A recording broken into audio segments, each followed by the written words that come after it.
Les collines qui entourent Oulan-Bator en Mongolie sont couvertes de maisons aux couleurs vives et de yourtes traditionnelles. Une yourte mongole est un type de tente très élaborée et semi-permanente. Le concept est utilisé depuis de nombreuses générations.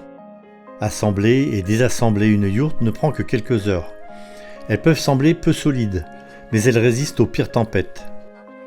Dans certaines régions de la Mongolie, les yourtes sont utilisées comme lieu d'adoration. C'est un espace parfait qui reste chaud au cours des rudes mois d'hiver. Bono est la comptable en chef d'Adra Mongolie. Elle utilise sa yourte pour recevoir la seule troupe d'explorateurs du pays et une petite congrégation.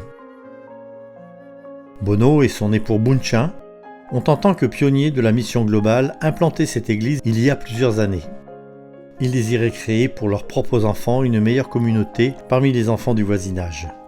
Bono a créé un espace-temps pour raconter des histoires de la Bible. Ce moment est rapidement devenu populaire, autant auprès des adultes qu'auprès des enfants, grâce à son enthousiasme, sa créativité et sa façon merveilleuse de raconter les histoires. Il avait l'habitude d'aller à la grande église adventiste de la ville. Comme les enfants du voisinage s'intéressaient toujours davantage, Bono et Bushman les emmenaient. Mais cela est rapidement devenu un problème, car leur voiture ne pouvait prendre autant d'enfants.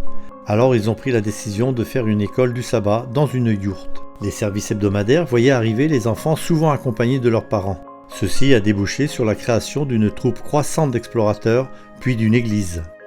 C'est une équipe modèle d'implanteurs d'églises en relation de manière positive avec la communauté qui répond aux besoins des habitants et les invite à accepter Jésus comme leur sauveur.